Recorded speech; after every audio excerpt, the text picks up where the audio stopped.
Good morning. It is such an honor and a joy to be here in this way with you this morning. So I've always been a lover of words and books and notebooks and pens, the kind of child whose mother sometimes had to make her stop reading during summer break, or who had to be warned at the library, make sure you get enough books to last until next week because we are not coming back before then. With my enthusiasm for reading, it was probably not surprising that I would find myself signing up for my high school's Literary Bowl competition. Literary Bowl was a place where the bookworms like myself had our chance to shine. So I signed myself up for the interpretive reading event. At that stage of my life, I was always falling in love with some writer or another. Alice Walker, my forever icon, T.S. Eliot, Mark Twain, Edna St. Vincent Millay.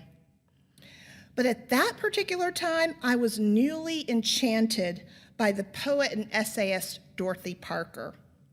Her biting wit, her dark sense of humor, the way she held court with other writers at New York's iconic Algonquin Hotel is the stuff of legend.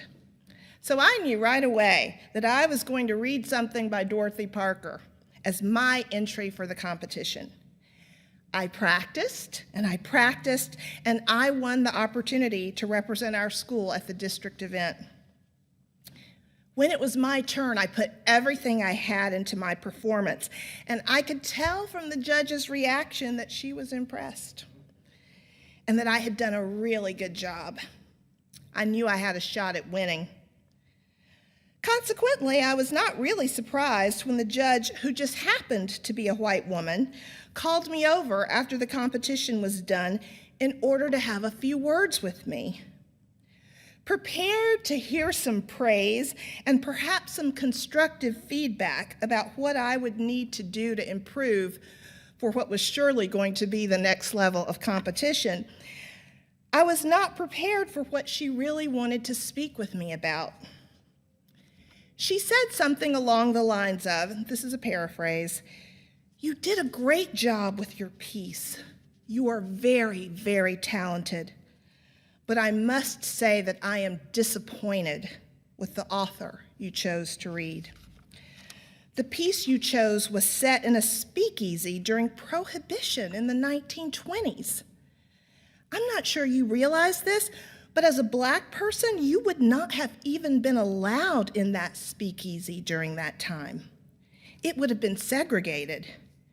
And you also chose to read a piece by Dorothy Parker, a white woman, when there are so many Black authors, amazing Black authors you could have chosen. Next time, you should consider doing a piece by someone like Maya Angelou.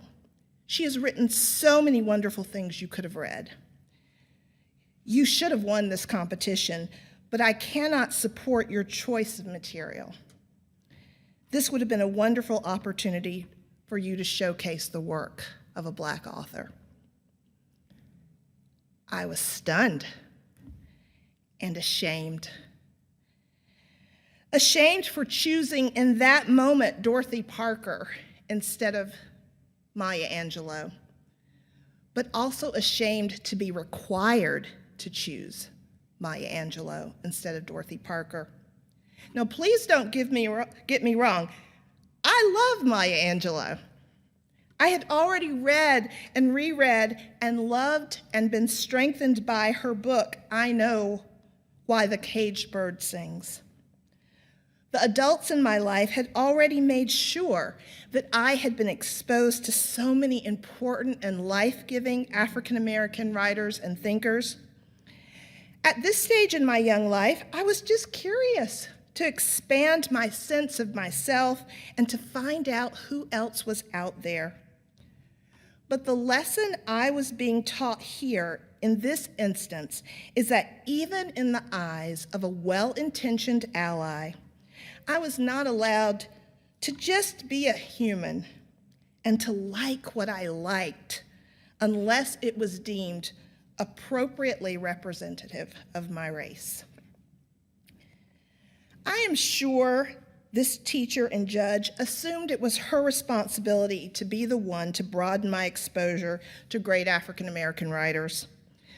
But without asking any questions to find out more about my previous exposure and why I had chosen the piece by Dorothy Parker in the first place, she was oblivious to the essential humanity in me that had found a kindred spirit in the work of Dorothy Parker. Apparently, even in the late 1980s, Dorothy Parker and I were still supposed to remain segregated from one another.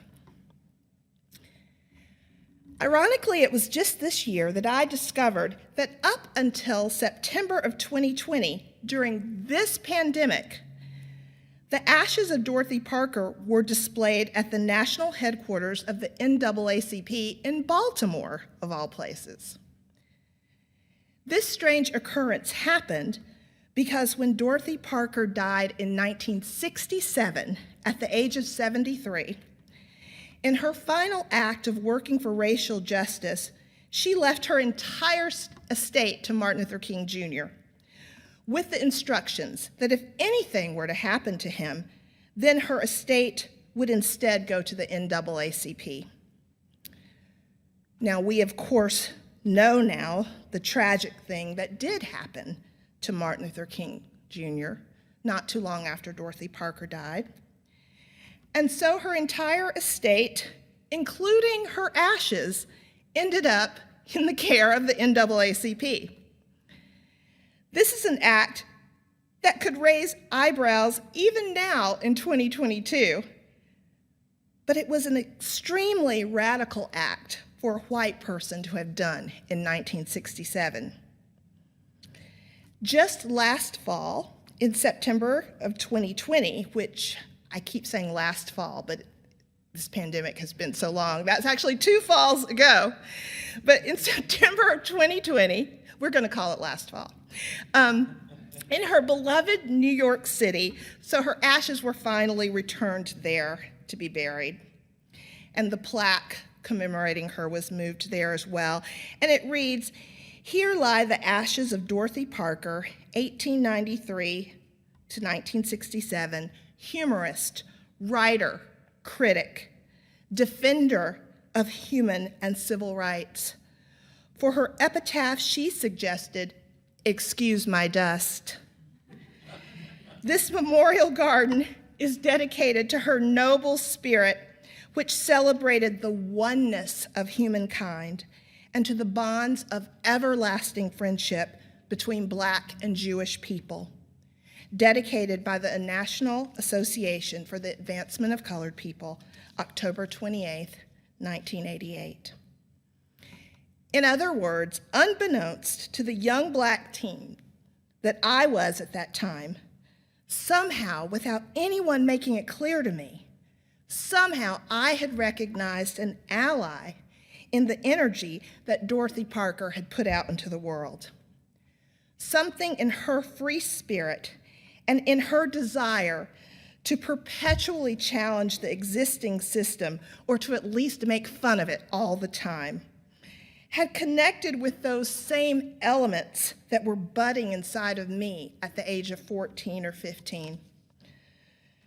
That well-meaning teacher and literary bowl judge had been unable to recognize the common humanity that I shared not only with the wise and incomparable Maya Angelou, but also with the irreverent and insightful Dorothy Parker. And apparently this teacher had no idea that Dorothy Parker had, in her own time and in her own way, staked out a path as an anti-racist ally before it was a socially acceptable thing to do. But the theme of this service is decolonizing hope. And although my Dorothy Parker story might be a compelling one, what does it really have to do with decolonizing hope? To decolonize is to reclaim what was taken unfairly, even if that is simply the right to love and identify both with Maya Angelou and Dorothy Parker. To decolonize is to reclaim one's true story and to liberate oneself and others from the stories that tell us that we are inferior to anyone, the stories that limit who we can be and what we can aspire to and what we are allowed to love. To decolonize is to challenge what we remember and the stories that we tell so that we get to claim Dorothy Parker not only as a glamorous, wisecracking, hard-drinking sophisticate, but as a model of anti-racist allyship in a culture that would have us forget that key part of her story. And to decolonize hope?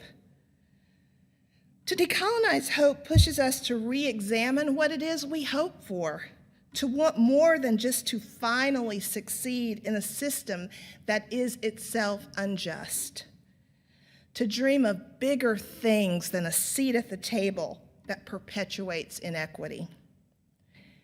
Decolonizing hope means realizing that as a person from a traditionally marginalized group, you do not need to prove your worth and dignity to anyone, least of all yourself. It is remembering, in the words of the poet Max Ehrmann from his famous poem, Desiderata, you are a child of the universe, no less than the trees and the stars. You have a right to be here. And in many cases, when we think of Native people and brown people and Black people, not only do you have a right to be here, in many cases you were already here before anyone else arrived. As marginalized people and allies and beloveds of marginalized people, we might not have anything to prove, but we still have a lot of work to do, to find a way to thrive in the world as it is, and to do what we can to help bring about the world as it should be. A world in which we do not have to cut off or deny parts of ourselves to fit. A world that is ready to include and celebrate all of us, each of us in our glorious and unique individuality and complexity. In other words, our humanity. There is no doubt that this work to decolonize ourselves, our world, and our hope is exhausting, especially for those of us from marginalized groups who often have to prove our dignity and worth even to those who claim to be our allies. But what choice do we have except to keep going?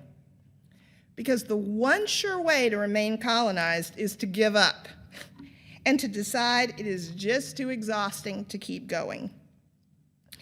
And those who would like us to remain inferior and unaware of our strengths and our powers are only emboldened and empowered when we decide that we just need to permanently escape into the comfort of television and bubble baths. I too feel exhausted many times, and believe me, I have my own healthy and not so healthy forms of escape that help to keep me going. But when it all seems too much to bear, it is hard to linger in that state of exhaustion for too long when I remember the lives of Harriet Tubman, of Fannie Lou Hamer, of Ida B. Wells, of Ella Baker. I mean, yes, I am exhausted, but there are levels of exhaustion. And I can't imagine looking in their eyes and staying there in that exhausted place. I realize that I want to honor their legacies in some small way because it is their lives and their legacies that have helped make the life that I have today possible. So I do what all of these ancestors did. I rest for a while, sometimes a long while. I regroup. I rethink what I am doing. I do what I can to restore myself, and I make sure to anchor myself in a community of people who also want to decolonize our world and our minds and our collective hope. I rest in the knowledge that this great effort does not depend upon my own ceaseless efforts only. And instead, I lean into the words of Ella Baker, one of the greatest and most tireless community organizers and advocates for justice that the world has ever known. As she said, the struggle is eternal. The tribe increases. Somebody else carries on. I pray that as a member of this community, I am one of the many, many somebodies that Ella Baker envisioned carrying on after her 80-plus years of remaining in the struggle to decolonize and liberate. I pray that what we do together here today and every day is part of what inspires others to join in the struggle for a more loving, peaceful, equitable, inclusive, and just world. I pray that you and I are members of the tribe for justice that Ella Baker imagined continuing to increase. I imagine that our work helps others find their way back to that struggle after the inevitable periods of exhaustion and rest, and exhaustion and rest. May all of this be so. May we help make it so. May we be helped in making it so. And most of all, may we help each other so that it can be so. Amen.